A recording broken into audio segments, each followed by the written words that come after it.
Assalamualaikum, apa khabar semua? Bertemu kita pada hari ini adalah rancangan Sembang Santai bersama Cikgu Syahril. Okey, hari ini ada special sikit. Kita ada tetamu jemputan yang sangat istimewa. Jadi dipersilakan Encik Tulang. Baik, Encik Tulang. Apa khabar Encik Tulang? Ya, saya sihat. Terima kasih. Terima kasih juga kerana sudi menjemput saya ke studio pada hari ini. Baik, Encik Tulang. Saya difahamkan Encik Tulang hari ini dia akan berkongsi cerita dengan kita semua berkenaan kehidupan Encik Tulang bermula daripada zaman muda. Zaman muda Encik Tulang sehinggalah beliau keadaan macam ni lah, meninggal dunia dan sehingga menjadi Encik Tulang. Betul Encik Tulang? Ya, betul. Betul Cikgu Syarif. Saya akan menceritakan berkenaan kehidupan saya pada waktu dahulu sehinggalah saya menghembuskan nafas saya yang terakhir. Kalau macam tu boleh kita mulakan Encik Tulang. Okey, awalnya kehidupan Encik Tulang ni bagaimana ya? Maksud saya daripada muda lah, mesti hebat ni kan Encik Tulang ni. Tak gitu? Baik. Begini ceritanya. Dulunya saya ni seorang yang boleh dikatakan agak handsome lah. Tu seperti gambar yang ada kat situ tu. Jadi saya ada kerjaya yang baik iaitu sebagai arkitek. Tapi saya ni sibuk manja. Asyik menghadap komputer je. Tak ada senaman langsung.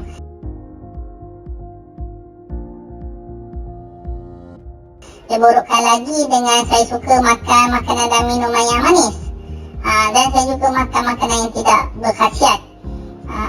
Jadi ini menyebabkan sistem pencernaan saya agak terganggu lah. Saya sembelit dan tak mampu, usus saya tak mampu memekarkan nutrien kepada organ-organ seperti jantung dan lain-lain.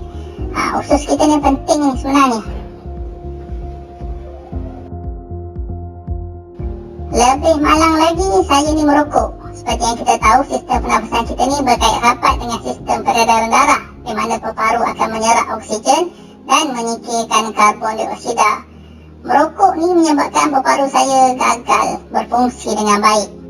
Saya mula mengalami kesukaran untuk menarik dan menghembuskan nafas dengan baik disebabkan kerosakan pada paru-paru ni. Kata pernafasan saya juga menjadi laju dan mudah semput. Pada ketika ini, saya mula merasakan ada sesuatu yang tidak kena pada salur darah saya. Salur darah saya mula tersumbat dengan plak hasil daripada kolesterol yang berkumpul dan mengganggu sistem peredaran darah saya. Seperti yang kita tahu, sistem peredaran darah ini perlu bergerak dari jantung hingga ke seluruh tubuh badan kita. Tapi salur darah saya dah mula tersumbat dan menyebabkan dia tidak mampu untuk mengangkut oksigen dan nutrien kepada seluruh tubuh badan saya. Tapi saya degil, saya tetap merokok. Jantung saya juga mula menunjukkan kerosakan. Gigi saya juga menjadi kuning.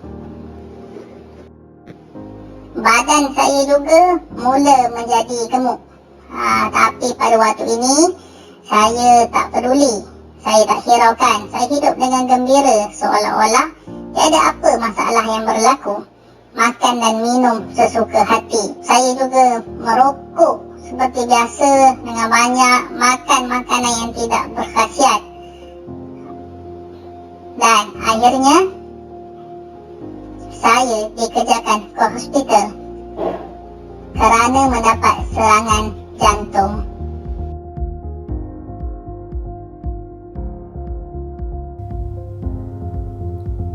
Oh, jadi masa ni dah meninggal?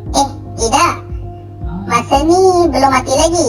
Saya rasa seolah-olah diberi peluang kedua untuk hidup. Dengan gaya hidup saya yang tidak sihat sebelum ni, saya nekat untuk berubah. Doktor ada memberitahu saya beberapa perkara dan menyarankan supaya untuk hidup dengan lebih sihat. Doktor yang merawat saya itu, dia ada bagi tahu supaya saya mula perlu makan makanan yang berkhasiat seperti sayur-sayuran, buah-buahan yang kaya dengan vitamin dan serat. Jadi okey juga sebenarnya makanan khasiat ni, sedap juga. Dan saya juga makan makanan yang tinggi kandungan kalsium untuk tulang saya supaya lebih kuat, lebih sihat. Saya juga minum susu. Susu ni dia tinggi dengan kalsium. Selain itu, saya juga bersenam secara betul dan berkala untuk memastikan otot jantung saya terus kuat dan menambah stamina saya. Dan yang paling penting, saya telah berhenti merokok. Dan yang paling seronok sekali, saya dah kembali handsome seperti sedia kala. Sihat. Jadi, masa bila matinya?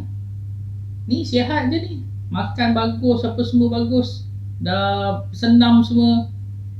Ni semua penonton nak tahu ni. Macam mana boleh mati tu? Oh ya tu, begini cerita dia. Bila dah sihat tu, dah bekerja keras, saya pun jadi kaya dan saya membeli sebuah motosikal berkuasa tinggi. Satu petang sedang bersia-sia tanpa memakai topi keledar, saya telah terlanggar sebuah kereta, tercampak atas divider, tergolek-golek ke atas jalan. Masa tu teruk, tangan patah, kaki patah dan yang paling teruk, kepala saya pecah. Kat situ juga arwah. Masya Allah. Inna lillahi wa inna ilaihi raji'un. Tragis betul. Ya, tragis. Saya nasihatkan semua, kita perlu melindungi sistem rangka tubuh kita. Kita perlu memakai alat keselamatan seperti topi keledar, tali pinggang keselamatan dan lain-lain bagi mengelakkan sistem rangka kita rosak. Sistem rangka ni yang tadi kita tahu, dia akan melindungi organ dalaman kita, tidak kira lah organ yang mana. Dan jika sistem rangka terganggu, ia akan mengganggu sistem pengaliran darah kita. Sekejap. Bagaimana sistem rangka yang dikatakan terganggu tu boleh menyebabkan sistem peredaran darah tu boleh terganggu? Boleh tulang terangkan sikit lagi? Sebagai contoh, kalau tulang tangan yang patah, dia akan menyebabkan tangan tu menjadi bengkak. Kerana pengaliran darah dalam sistem peredaran itu terganggu. Tapi saya tak sempat untuk berlaku tu semua sebabnya kepala saya pecah dan saya mati kat situ juga. Jadinya sangat bahaya. Jadi jangan bersamalah kita menjaga keselamatan kita semua. Okey, faham. Baik, Cik Tulang, kita dah sampai pada segmen kita yang terakhir. Jadi penonton-penonton pun saya rasa dah faham apa yang cuba Cik Tulang sampaikan. Jadi kita cuba membuat sedikit rumusan pada keseluruhan perbincangan kita pada hari ini. Jadinya secara rumusannya kita tengok skrin .